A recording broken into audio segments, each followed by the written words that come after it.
अपने सुपरफास्ट में सबसे पहले बात पेट्रोल डीजल की प्राइसेस की जो 2-2 रुपए प्रति लीटर कम हो गए हैं, सस्ते हो गए हैं। कल शाम को ही केंद्र सरकार ने दरों में कमी का ऐलान किया और आज सुबह 6 बजे ही नई दरें लागू हो गई हैं। पेट्रोल और डीजल के भाव में 2-2 रुपए प्रति लीटर की कमी की गई है। 4 महानगरों की बात करें तो पहले दिल्ली में पेट्रोल 96 रुपए 72 पैसे था, 94 रुपए 72 पैसे प्रति लीटर हुआ। मुंबई में 106 रुपए 31 पैसे मिल रहा था, लेकिन अब 104 रुपए 21 पैसे प्रति लीटर मिल रहा है। कोलकाता में पेट्रोल की कीमतें 106 रुपए 3 पैसे थी, अब ये घटकर 103 रुपए 94 पैसे हो गई है। चेन्नई में 102 रुपए 63 पैसे प्रति लीटर बिकने वाला पेट्रोल अब 100 रुपए 75 पैसे प्रति लीटर मिल रहा है। डीजल की कीमतों में भी कमी आई है। कुछ इस तरह से डीजल की प्राइसेस कम हुए। दिल्ली में जहां 89 रुपए 62 पैसे प्रति लीटर मिल रहा था, अब घटकर 87 रुपए 62 पैसे हो गया। मुंबई में 94 रुपए 27 पैसे प्रति लीटर था, अब घटकर 92 रुपए 15 पैसे प्रति लीटर हो गया। कोलकाता में 92 रुपए 76 पैसे था, तो 90 रुपए 76 पैसे प्रति लीटर अब मिल रहा है। वहीं चेन्नई में भी घटकर 92 रुपए 34 पैसे प्रति लीटर ये कीमतें हो गई हैं। जिस वक्त केंद्र सरकार ने तेल की कीमतों में कमी की है, उसी समय राजस्थान की भजनलाल सरकार ने तेल की कीमतों में वैट दरें कम करने का फैसला लिया। राजस्थान में पेट्रोल डीजल की दरों पर 2% की कमी की गई है और इस फैसले का फायदा भी राजस्थान के लोगों को मिल रहा है। सुबह 6 बजे से नई दरें लागू है। हालांकि वैट घटाने की वजह से राज्य सरकार पर 1500 करोड़ रुपए का भार आएगा।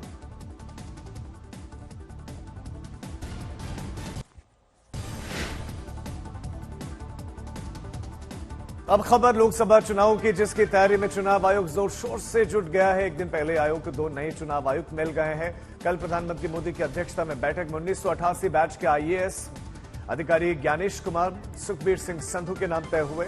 शाम होते होते अधिसूचना भी जारी हो गई और अब आज दोनों ही चुनाव आयुक्त पदभार ग्रहण करेंगे और इसके साथ ही अब देश को इंतजार लोकसभा चुनाव की तारीखों का है। माना जा रहा है कि बहुत जल्द चुनावी तारीखों का ऐलान भी चुनाव आयोग कर देगा।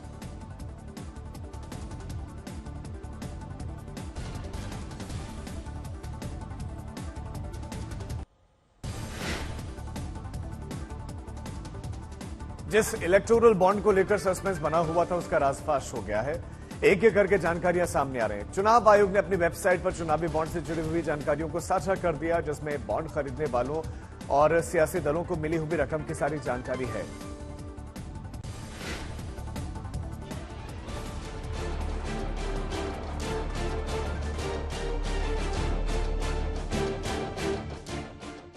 इलेक्टोरल बॉन्ड से किसे चुनावी फायदा, कैसा चुनावी फायदा, किसने कितना फंड दिया, किस पार्टी को दिया, ऐसे कई सवाल थे। इन सब का जवाब मिलना शुरू हो गया है। 763 पेज की जानकारी चुनाव आयोग ने मुहैया कराई है। जान लीजिए कि उसकी सबसे खास बातें क्या है।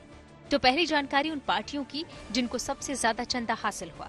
15 फरवरी तक जो बॉन्ड भुनाए गए, उसके हिसाब से बीजेपी को कुल बॉन्ड की राशि का 47% हिस्सा मिला है। ये आंकड़ा होता है 6061 करोड़। बॉन्ड से रकम हासिल करने वाली दूसरी बड़ी पार्टी है टीएमसी, जिसे 12.6% हिस्सा मिला है। यानी पार्टी को 1610 करोड़ मिले हैं। तीसरा नंबर कांग्रेस का है, जिसके खाते में 11% रकम है, मतलब 1422 करोड़ पार्टी को मिले हैं। वहीं केसीआर की भारत राष्ट्रीय समिति को 9.5% यानी 1215 करोड़ मिला है। 5वें नंबर पर बीजू जनता दल है, जिसका हिस्सा 6% है। पार्टी ने बॉन्ड के जरिए 776 करोड़ हासिल किए हैं। हर कोई ये भी जानना चाहता है कि सबसे ज्यादा किन किन कंपनियों ने बॉन्ड के रूप में सियासी चंदा दिए, तो उस पर भी नजर डाल लीजिए। पहला नाम है फ्यूचर गेमिंग और होटल सर्विसेज पीआर का, जिसने कुल 1368 करोड़ के बॉन्ड खरीदे हैं। दूसरे नंबर पर है Megha engineering and infrastructure limited, इसने 966 करोड़ के बॉन्ड खरीदे। तीसरे नंबर पर bond quick supply chain private limited ने 410 करोड़ के बॉन्ड खरीदे। चौथे नंबर पर वेदांता लिमिटेड है, जिसने 400 करोड़ के बॉन्ड खरीदे और 5वें नंबर पर हल्दिया एनर्जी लिमिटेड ने 377 करोड़ की खरीदारी की।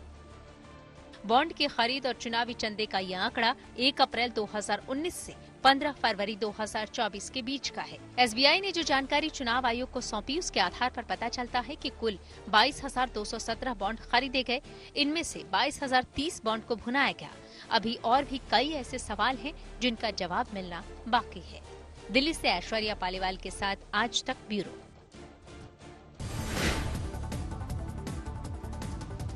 देश में चुनावी माहौल बन गया है और तमाम राज्यों में सियासी हलचल बढ़ गई। सबसे ज्यादा नजर दिल्ली पर है, जहां पर चुनाव आयोग तारीखों का ऐलान करेगा। उधर बिहार में महागठबंधन और एनडीए दोनों ही खेमों में सीट बंटवारे पर सस्पेंस बना हुआ है। बंगाल में कांग्रेस और लेफ्ट गठबंधन को झटका लगा है। वहां लेफ्ट ने 16 उम्मीदवारों के नामों का ऐलान करके कांग्रेस को हैरान कर दिया। उधर गुजरात के अहमदाबाद दौरे पर गृहमंत्री अमित शाह पहुंचे, तो केजरीवाल लोकसभा चुनाव के लिए कैंपेन शुरू करने वाले हैं। महाराष्ट्र में एनडीए में सीटों के तालमेल पर फिर से मंथन होने वाला है। आज एक बार फिर से प्रधानमंत्री मोदी 3 दिवसीय दक्षिण भारत के दौरे पर हैं, जहां पर पहला पड़ाव उनका तमिलनाडु है।